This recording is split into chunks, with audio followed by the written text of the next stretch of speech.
Hello and welcome students to the new session in which I am going to deal with the reproductive system of the cockroach, and this topic is very important in regards to your NTA examination, the UG medical entrance examinations, that is NEET, which is conducted by NTA. तो इसमें आप mail और female reproductive system और fertilisation के events के बारे में जानेंगे और कुछ पॉइंट्स को हम पॉन्डर करेंगे which are really important from the examination point of view. So without wasting much amount of time, I come on to the male reproductive system of the cockroach. ठीक है, तो male reproductive system of cockroach पे आप देखिए basically क्या हो रहा है कि the external genitalia is represented by male gonapophysis. याद रखिएगा, the external genitalia is represented by male gonapophysis. याद रखिएगा, इसी मेल गोनेपोफाइसिस को ही हम फैलोमियर कहते हैं. फैलोमियर्स आर बेसिकली काइटिनस प्लेट्स. ये काइटिनस प्रोजेक्शंस होते हैं जो कि मेल गोनोपोर को सराउंड करते हैं. भाई आपको ये तो पता ही है कि पूरी जो कॉकरोच की बॉडी है it is surrounded by chitinous plates which acts as a protective covering. तो ये जो मेल गोनोपोर है इसको भी ये काइटिनस प्लेट्स हैं. एसिमेट्रिकल इसलिए कह देते हैं इनको क्योंकि इनकी अपनी एक सिमेट्री नहीं होती है, किसी भी शेप के होते हैं. देखिए नीचे यहां पे लेफ्ट फैलोमियर्स जिसमें कि टिटिलेटर, स्यूडोपेनिस और एक और होता है एस्पारेट लोब. लेफ्ट फैलोमियर सबसे बड़ा फैलोमियर होता है. इसके अलावा राइट फैलोमियर और वेंट्रल फैलोमियर्स भी होते हैं जिसके बारे में आपको जानकारी होगी ही, नहीं है तो होनी चाहिए. ठीक है, तो ये जो फैलोमियर्स हैं जो कि यहां पर दिए हुए हैं ये तीन तरह के होते हैं. लेफ्ट, राइट, वेंट्रल, तीन तरह के होते हैं. डॉर्सल फैलोमियर कुछ नहीं होता है. तो हो सकता है आपसे ये सवाल पूछ दे कि एक्सटर्नल प्रोजेक्शंस या फैलोमियर्स जो हैं या मेल गोनेपोफाइसिस हैं, which of the following is not a component. तो उसमें अगर डॉर्सल फैलोमियर दिया है तो it is a wrong option.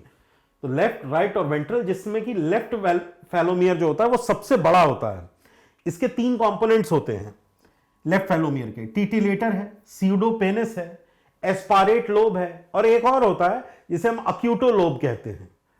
ठीक है, तो चार तरह के लोब्स हैं. हालांकि this is out of NCERT, so मैं इस पर बहुत ज्यादा पॉन्डर अपॉन नहीं करूंगा, लेकिन मैं बोल दे रहा हूं, आपके सामने मेंशन कर दे रहा हूं कि लेफ्ट फैलोमियर सबसे बड़ा होता है और टिटिलेटर और स्यूडोपेनिस के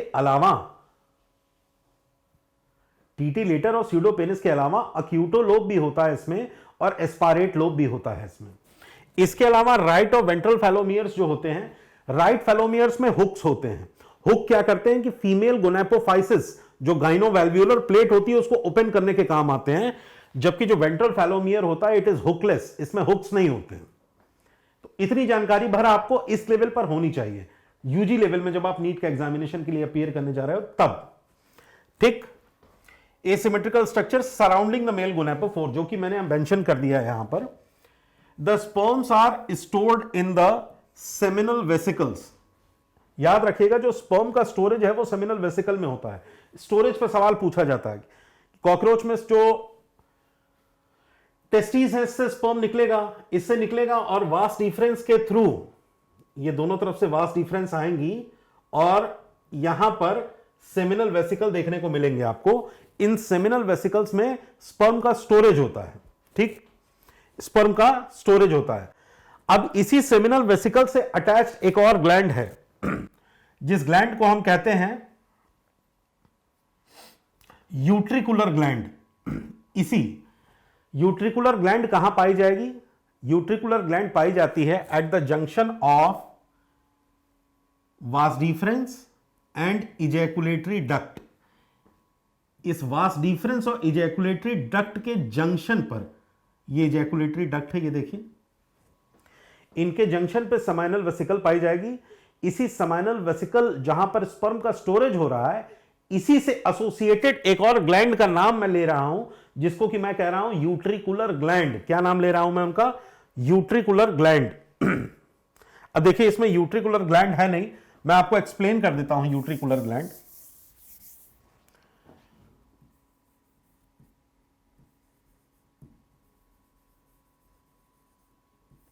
यूट्रिकुलर ग्लैंड, याद करिए कि जब मैं आपको एक्सक्रीटरी सिस्टम बता रहा था तो वहां पे यूरिकोज ग्लैंड का भी नाम लिया था. ये जो यूट्रिकुलर ग्लैंड होते हैं इनके लॉन्ग और शॉर्ट्स, दो तरह के फाइबर्स होते हैं। जो लॉन्ग फाइबर्स होते हैं इनको कहते हैं यूट्रिकुलस मेजोरस, मेजर बड़ा, और जो छोटे वाले होते हैं इनको कहते हैं यूट्रिकुलस ब्रिवोरस यानी छोटा। तो यूट्रिकुलस मेजोरस और ब्रिवोरस, तो ये जो मेजोरस या बड़े ग्लैंड हैं इनके टिप पर ही वो यूरिकोस ग्लैंड पाए गए थे, जो कि हेल्प करते हैं सिर्फ मेल कॉकरोचेस में एक्सक्रीटरी प्रोडक्ट्स को एलिमिनेट करने के लिए, याद रखिएगा। अब इसी यूट्रिकुलर ग्लैंड से अटैच एक और ग्लैंड है जिसको कि हम कह रहे हैं फैलिक ग्लैंड। ये मशरूम शेप्ड ग्लैंड है, ये फैलिक ग्लैंड है, ये ऊपर की ओर, ये फैलिक ग्लैंड जिसका अपना एक अपर्चर होता है। देखिए there is a dedicated duct, ये जो डक्ट है ये एक डेडिकेटेड डक्ट है other than this ejaculatory duct.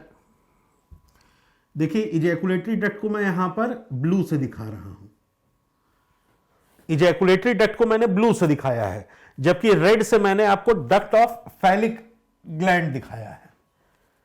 तो जो फैलिक ग्लैंड है वो अलग से फैलिक अपर्चर के थ्रू बाहर ओपन होता है। यहां पर फैलिक अपर्चर होगा, देखिए फैलिक ग्लैंड है तो उसका अपना यहां पर फैलिक अपर्चर होगा, ठीक है। ये अलग से ड्रेन करती है other than the male gonopore, यानी कि दो ओपनिंग होंगी, एक फैलिक अपर्चर होगा और दूसरा मेल गोनोपोर। तो मेल कॉकरोचेस में दो ओपनिंग होती है, याद रखिएगा ये चीज यहां पर, ठीक। अब ये जो फैलिक ग्लैंड है इसके अलावा आइए आगे चलते हैं कि the sperms are stored in the seminal vesicle and they are glued together in form of bundles called spermatophore. Seminal vesicle के अंदर जहां पर स्पर्म स्टोर होते हैं, ये यूट्रिकुलर ग्लैंड जो होती हैं ये न्यूट्रिटिव फ्लूइड देती हैं और बांध के रख देती हैं स्पर्म को एक बॉल के रूप में, स्पर्म की एक बॉल बना देती हैं, दे आर ग्लूड टुगेदर, ठीक है। ये जो यूट्रिकुलस मेजोरस और ब्रिवोरस के न्यूट्रिटिव सिक्रीशंस होते हैं ये स्पर्म को ग्लू कर देते हैं in form of a ball, this ball is known as spermatophore. अब आपको पता है कि ये सवाल पूछा गया था, तो आपको यहां पर most of the student knows कि स्पर्मेटोफोर उस बॉल को कहते हैं, ठीक है, स्पर्म की, which is discharge during the copulation. अब देखिए, ठीक है, वो स्पर्म की बॉल है जिसको कि यहां से डिस्चार्ज कर दिया जाएगा ड्यूरिंग कॉपुलेशन, ये बात तो सच है। डिस्चार्ज कहां किया जाएगा? फीमेल के अंदर, देखते हैं कहां पर, तो उसको डिस्चार्ज कर देंगे। लेकिन इससे पहले मैं आपको कुछ चीजें बताना चाहूंगा। जो यूट्रिकुलस मेजोरस और ब्रिवोरस के सिक्रीशन थे जिसने कि ग्लू करके स्पर्मेटोफोर की एक बॉल बना दी थी, जब ये पहली लेयर इसके ऊपर स्पर्मेटोफोर के ऊपर यूट्रिकुलर ग्लैंड की हो गई, जो दूसरी लेयर होती है जब वो इजैकुलेटरी डक्ट में आता है स्पर्मेटोफोर का बॉल, तो जो इजैकुलेटरी डक्ट है वो उसके ऊपर एक और लेयर बना देती है, उस स्पर्मेटोफोर के ऊपर एक और लेयर बना देती है। तो दो लेयर हो जाती हैं कॉकरोच के, मेल कॉकरोच के बॉडी के अंदर उस स्पर्मेटोफोर पर। और ये जो तीसरी फैलिक ग्लैंड है ना, ये जब मेल कॉकरोच जो है इस स्पर्म को डिलीवर कर देता है फीमेल गोनोफोर के अंदर, तो ये जो फैलिक अपर्चर के थ्रू तीसरी लेयर जो है वो उस स्पर्मेटोफोर के ऊपर सिक्रीट होती है फीमेल जेनिटिला के अंदर, जो कि ग्लू कर देता है उसको जेनाइटल पैपिला के ऊपर। वो एक रेज्ड प्लेटफॉर्म होता है फीमेल में, अभी आपको बताता हूं, उसके प्लेटफॉर्म पे ग्लू करने के लिए ये फैलिक ग्लैंड का जो फैलिक अपर्चर के थ्रू जो सिक्रीशन निकलता है वो उसको ग्लू करता है। तो बेसिकली क्या होता है कि इस स्पर्मेटोफोर के ऊपर तीन तरह की लेयर चढ़ती हैं। तो इस पर भी मैं आपका ध्यान खींचना चाहूंगा।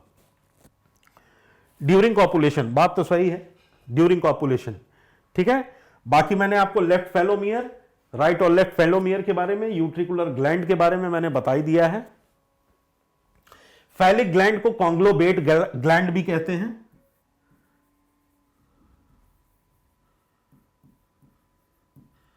और यूट्रिकुलर ग्लैंड को मशरूम ग्लैंड भी कह देते हैं।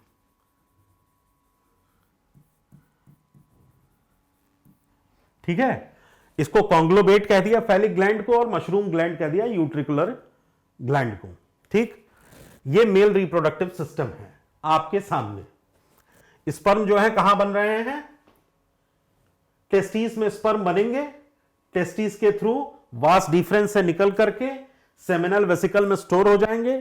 सेमिनल वेसिकल से अटैच दो ग्लैंड हैं, यूट्रिकुलर ग्लैंड और फैरिक ग्लैंड, जो कि अपना अपना सिक्रीशन इसमें देंगी। इसके बाद वो स्पर्मेटोफोर जो है वो इजैकुलेटरी डक्ट के थ्रू मेल गोनोपोर से जाकर के फीमेल गोनेपोफाइसिस में डिपॉजिट होगा। ये पूरा सीन है जहां पर जो फैलिक ग्लैंड है वहां पर अपनी तीसरी लेयर लगाती है। अब आइए फीमेल रिप्रोडक्टिव सिस्टम का स्ट्रक्चर पढ़ते हैं। फीमेल रिप्रोडक्टिव सिस्टम में आप देखिए कि ये ओवेरियोल्स हैं। बेसिकली ये जो विटिलेरियम और जर्मेनियम लिखा हुआ है ये ओवरी और ऊसाइट्स ही हैं। ये विटिलेरियम और जर्मेनियम, ये याद रखिएगा 8 और 8 दोनों तरफ से निकलती है। ठीक है, 8 ओवेरियोल्स इनको बोलते हैं, दीज आर ओवेरियोल्स। ठीक, तो दोनों तरफ से 8-8 निकलेंगे तो टोटल 16 एग एक बार में डिपॉजिट होते हैं। ठीक, इन ओवेरियोल से निकल करके एग चेंबर से निकलेगा और दोनों एग चेंबर से इन ओविडक्ट्स के थ्रू होते हुए इस कॉमन ओविडक्ट में यहां पर पहुंच जाएगा। ठीक है, these were the oviducts.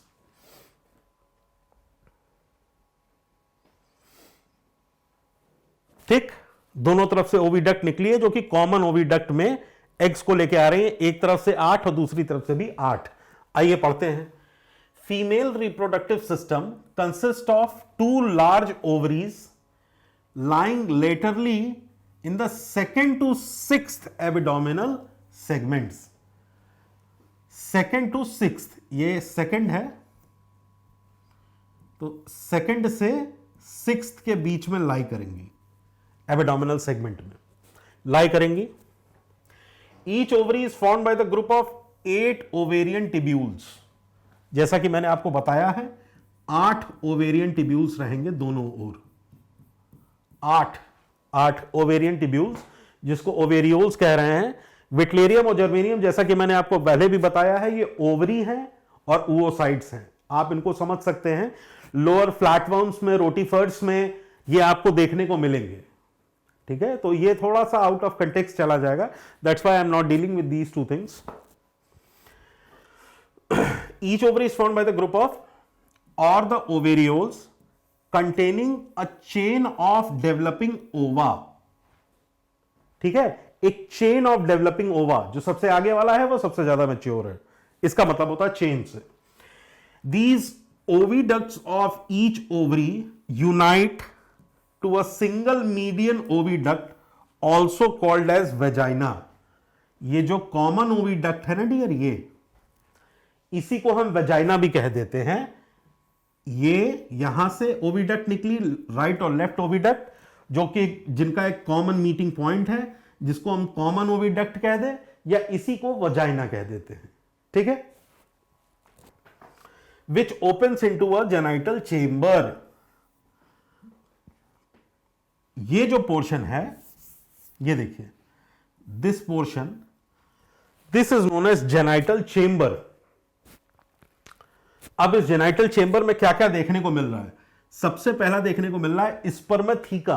स्पर्मेथिकल gland है, यहां पर जो स्पर्म यहां पर रिलीज किया जाता है ना, that spermatophore, that ball which is released over here in the genital chamber over the genital papilla, एक रेज्ड प्लेटफॉर्म है, उसके ऊपर these sperms run and get deposited into this spermatical gland। यहां पर ये डिपॉजिट हो जाता है, इकट्ठा हो जाते हैं, और उसके बाद 8 एग इधर से और 8 एग इधर से, ये दोनों 8-8 की लाइन में आकर के इस जेनाइटल चेंबर में ओरिएंट हो जाते हैं।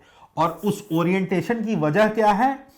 उस ओरिएंटेशन की जो वजह है वो है ओविपोजिटर प्रोसेसेस। बेसिकली 3 ओविपोजिटर जो ऊपर से रूफ से ओवरहैंग करती हैं काइटिनस प्लेट्स, उन काइटिनस प्लेट, वो जो काइटिनस प्लेट्स होती हैं, ये आने वाले जो एग्स हैं, डेवलपिंग ओवा हैं, इनको क्रमबद्ध तरीके से लाइन में लगा देती है, 3 रो बना देंगी इनकी, और फिर इनके ऊपर स्पर्मेथिका में स्टोर्ड जो स्पर्म है वो शावर करता है, जिसकी वजह से वहां पर आगे फर्टिलाइजेशन का प्रोसेस चलेगा। तो ये यहां पर सीन है, देख रहे हैं आप कि यहां पर लेफ्ट और राइट कोलेटरल ग्लैंड्स का भी नाम दिया हुआ है।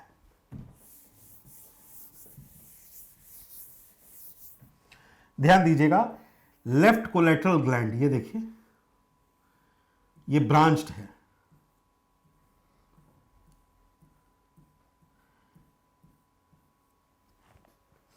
तो ओविपोजिटर समझ में आ गया ना आपको। ओविपोजिटर क्या होता है, ये काइटिनस प्लैट्स है over hanging from the roof on the genital chamber के, रूफ से ओवरहैंग करती हैं। काम क्या है ओविपोजिटर का, इनको रोज में, डिफरेंट रोज में डिवाइड कर देना, जो एग्स जो हैं ऊपर से रिलीज होके वजाइना के थ्रू जेनाइटल चेंबर में आ रहे हैं। स्पर्मेथिका का क्या काम है, spermatheca stores the sperms for showering it over when the eggs are, ovas are align together in the genital chamber, उनके ऊपर शावर ऑफ द स्पर्म करने के लिए, ठीक है। और ये लेफ्ट और राइट कोलेटरल ग्लैंड्स का क्या काम है भाई, जो लेफ्ट कोलेटरल ग्लैंड होती है वो एक मिल्की फ्लूइड सिक्रीट करता है, मिल्की फ्लूइड, ठीक। और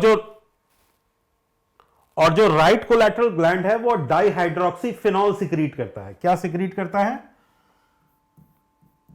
डाइहाइड्रोक्सी फिनॉल, ये सिक्रीट करेगा।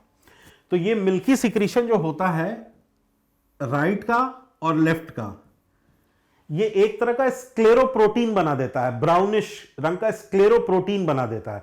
धीमे धीमे करके वो ऑक्सीजन के जब संपर्क में आता है तो और भी ज्यादा ब्राउन और कड़ा हो जाता है, जिसमें ये जितने भी डेवलपिंग ओवाज हैं, जिनके साथ स्पर्म का फर्टिलाइज्ड ओवा हैं, जो वो रहते हैं इन ऊथिकल चेंबर्स के अंदर। तो ये ब्राउनिश स्क्लेरोप्रोटीन जो कि देखने को आपको कहीं कहीं मिल जाता है, वो बेसिकली इन्हीं दोनों कोलैटरल ग्लैंड्स का ही सिक्रीशन होते हैं। तो इस तरह से ये स्क्लेरोप्रोटीन का फॉर्मेशन करते हैं लेफ्ट और राइट कोलैटरल ग्लैंड्स, ठीक है। So this is about the structure of the female reproductive system, जिसको आपको जानना होता है। These are some of the structures which are related to it, ठीक है। अब डेवलपमेंट पे आ जाते हैं। कुछ चीजें हैं जो कि मैंने यहां पर लिख रखी हैं, जिसको कि आपको पाउंस अपॉन करना है, पॉन्डर करना है, इंपॉर्टेंट है, चीजें भूलिए मत please. On an average a female produces 9 to 10 ootheca, each containing 14 to 16 eggs. 14 से 16 एग होंगे, एक में 8 होते थे ना, तो 14 से 16 एग होंगे, और 9 से 10 ootheca, वही स्क्लेरोप्रोटीन कवर्ड ootheca प्रोड्यूस करती है on an average. Development of the egg takes place inside the ootheca में। Development is paurometabolic, meaning there is development through nymphal stages. यानी निम्फ क्या होता है, they usually resemble the imago, तो इसमें incomplete Metamorphosis देखने को मिलती है, जिसको कि हम पाउरोमेटाबोलिक की भी संज्ञा देते हैं। तो इसमें जो निम्फ होता है, it will resemble an imago, adult है उसको रिजेंबल करता है, वरना मेटामॉर्फोसिस में यूजुअली यू सी कि देयर इज अ कंसिपिक्वस, एक क्लियर कट डिफरेंस होता है, नहीं जैसे कैटरपिलर और बटरफ्लाई में देयर इज अ कंसिपिक्वस, जमीन आसमान का अंतर है। लेकिन यहां पर पाउरोमेटाबोलिक का क्या मतलब हो जाता है कि it has to go through nymphal stages number 1 and the nymph will resemble the imago. The development time कितना होता है ootheca में, 4 to 8 वीक्स, लगभग 1 से 1.5 महीने का इनका डेवलपमेंट टाइम होता है, ठीक है।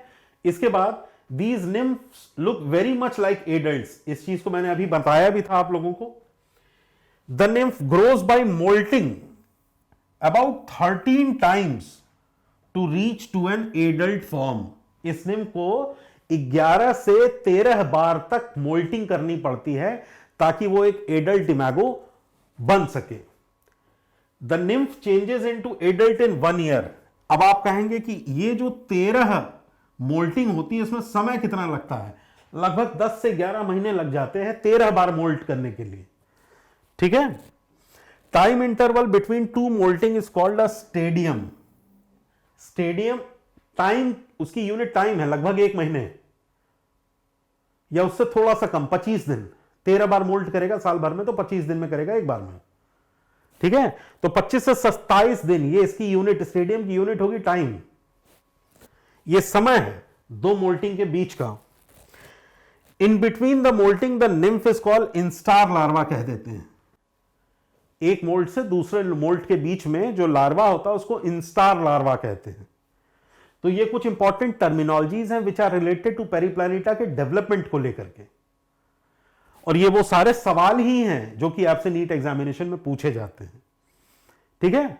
तो ये कॉपुलेशन है, कॉपुलेशन का तरीका ये है, और वो स्ट्रक्चर्स थे जिससे आपसे सवाल आ सकते हैं। ठीक है। In the next class I am going to deal with the invertebrates and the vertebrates, यानी कॉर्डेट और नॉन कॉर्डेट्स के बारे में मैं आपसे डिस्कस करूंगा। तो नेक्स्ट सेशन जो होगा वो एक इंटरैक्टिव सेशन होगा।